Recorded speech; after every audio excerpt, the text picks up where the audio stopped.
Film news. दोस्तों, आज high court में अजान लाउडस्पीकर को लेकर पीआईएल फाइल की गई थी। अब पीआईएल से पहले 2-3 दिन पहले एक मैसेज घुमा था कि आप टोपी पहन के हाई कोर्ट आइए।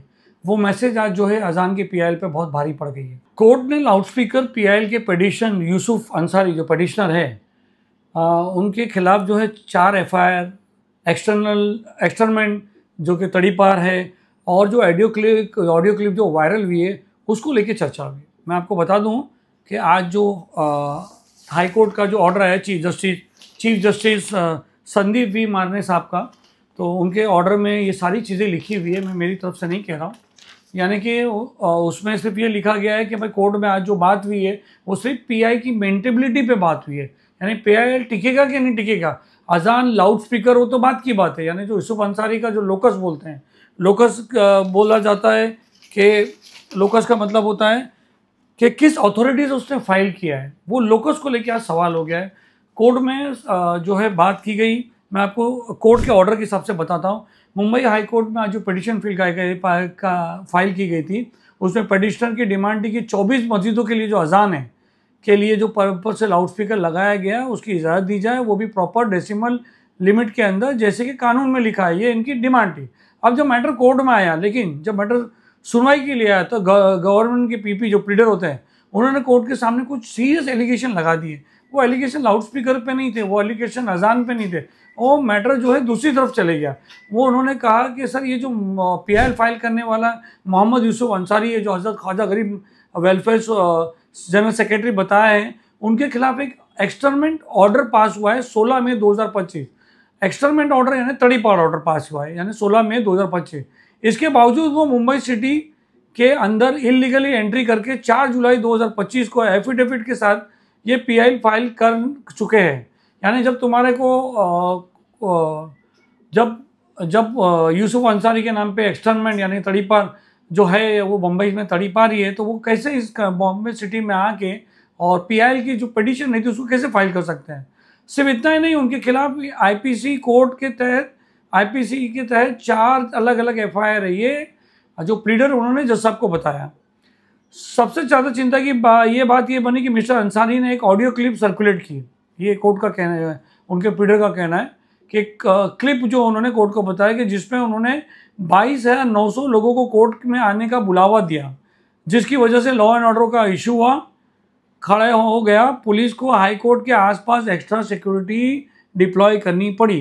यानी कोर्ट के ऑर्डर में ये चीज़ आई हुई है कि इस ऑडियो क्लिप की वजह से लॉ एंड ऑर्डर सिचुएशन खराब हुआ है और पुलिस को यहाँ पर हाई कोर्ट के आजू बाजू में सिक्योरिटी बढ़ानी गई। जब कोर्ट के सामने ये बात आई तो कोर्ट ने पीआईएल की मेंटेबिलिटी और पिटिशनर के लोकस, जैसा मैंने आपको बताया लोकस होता है कि किस हैसियत से आपने ये फाइल किया, पर क्लैरिटी मांगी।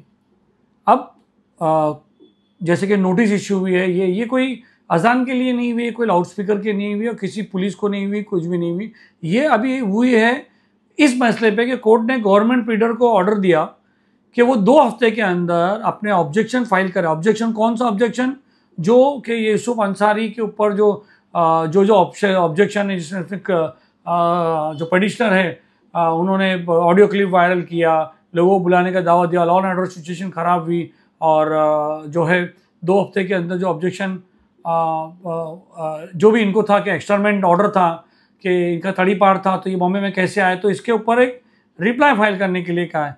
इस बीच पिटिशनर के जो सीनियर काउंसिल है मिस्टर यूसुफ मूछावाला, अच्छा इसके बाद क्या हो गया कि आपको पता है इसके पहले भी एक पिटिशन फाइल हुई थी जो एडवोकेट यूसुफ मूछावाला जो सीनियर काउंसिल है और उनकी टीम एडवोकेट मुबीन सोलकर है, एडवोकेट पठान है, उन्होंने मिलकर एक जो है पिटिशन फाइल की थी जिसकी हियरिंग थी और कोर्ट से बहुत ही अच्छा जो है जवाब मिला था। कोर्ट ने यहाँ तक की बात की थी, हम भी उसमें मौजूद थे, कि कोर्ट ने ये बात कर दी थी कि